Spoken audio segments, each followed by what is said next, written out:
Olá pessoal, eu sou a Cláudia da Movimento Mirim. Hoje eu queria conversar com vocês a respeito do interesse das crianças em cada fase da vida, né? Das crianças e dos adolescentes. E aí, para isso, o que eu vou usar aqui? Eu vou usar as perguntas que elas nos fazem. Então, como que elas constroem, como que elas elaboram essas perguntas, porque a partir de então a gente vai começar a entender qual é o interesse delas e como é que elas vão construindo esse pensamento. Então, se a gente for pensar nos bebês, nas crianças até os 2 anos de idade, é muito comum, né? Eu acho que todo mundo certamente já entrou em contato com essa situação, que o bebezinho se reporta a você e fala assim: cadê? Né?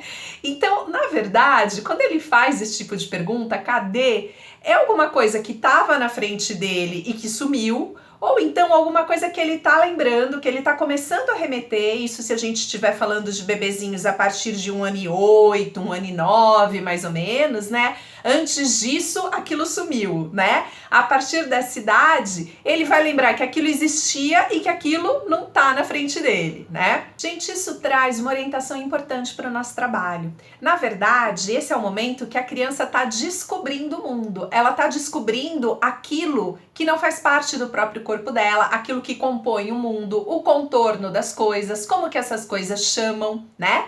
Então, para que essas coisas servem? Aí ele começa a investigar, claro que de uma forma muito superficial, mas essa curiosidade dele começa a ficar aguçada. E o que é bacana para quem lida com esse grupo etário, né? Se você quer fazer algum tipo de intervenção com os bebezinhos, claro que não adianta você passar um comando do tipo, olha, agora vai todo mundo correndo lá para frente, agora volta, né? Se vocês já tentaram fazer isso, certamente vocês já observaram que isso não resolve nada, que o bebê ele não é responsivo a esse tipo de comando.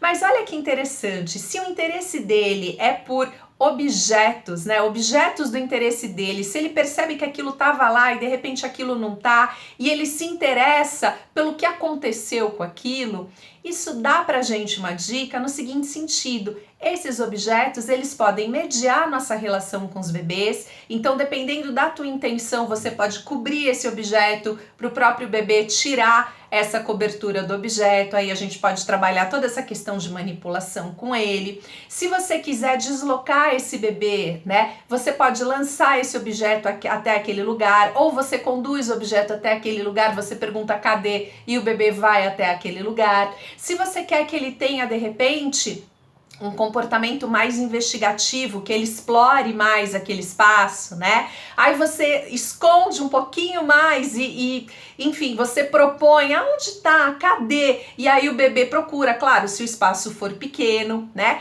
Isso tudo, gente, faz com que a nossa intervenção ela siga no sentido do interesse desse bebê.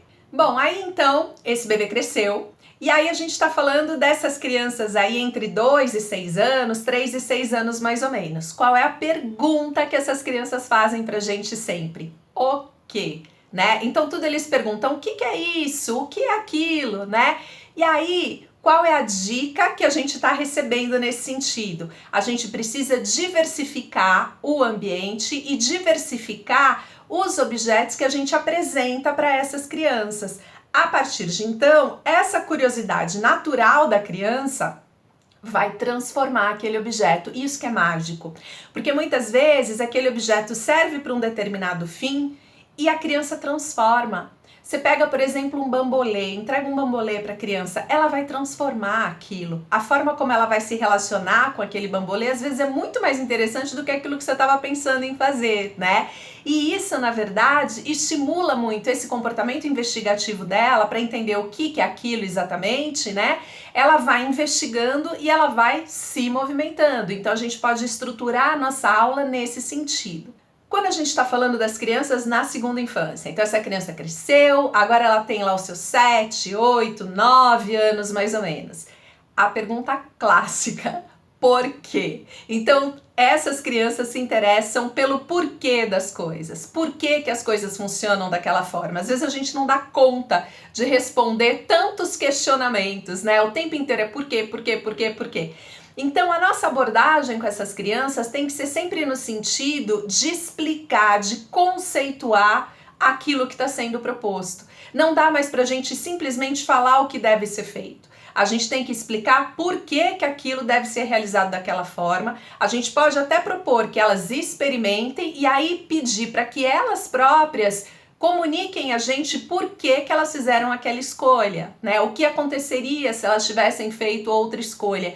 Então o foco é sempre no porquê das coisas. Isso é bacana quando a gente for, por exemplo, propor correções. É muito mais fácil para essa criança entender por que você está sugerindo que aquele movimento seja realizado de determinada forma e não de outra forma, porque ela transforma aquela informação para o corpo dela. Então, o curso dessa história é exatamente esse, é sempre explicar, sempre contextualizar por quê. E aí, então, a gente cai no adolescente, né? O adolescente quer saber o como, o adolescente, ele quer saber e se. Então ele vem sempre pensando em possibilidades, né? Ele vai elaborar isso, ele vai operar essas informações e o próprio corpo dele, e ele vai pensar nessas possibilidades.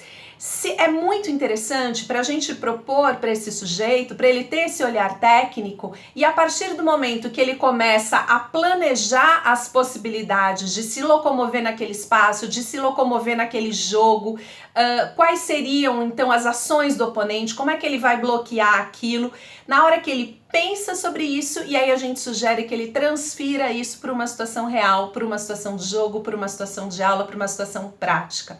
Então, assim, a partir desses questionamentos que as crianças nos fazem, elas dão dicas pra gente a respeito do real interesse de cada uma delas em cada grupo etário, e a gente pode, então, orientar toda a nossa intervenção para uma aula que é mais divertida e que é muito mais interessante para essas crianças. Na verdade, a gente está fazendo uma adequação à linguagem, à forma delas pensarem. Pessoal, hoje eu vou ficando por aqui. Não se esqueçam de compartilhar os vídeos, de enviar comentários, de sugerir novas ideias, novos conteúdos para a gente trabalhar aqui nesse espaço com vocês, combinado? Até o próximo vídeo, pessoal!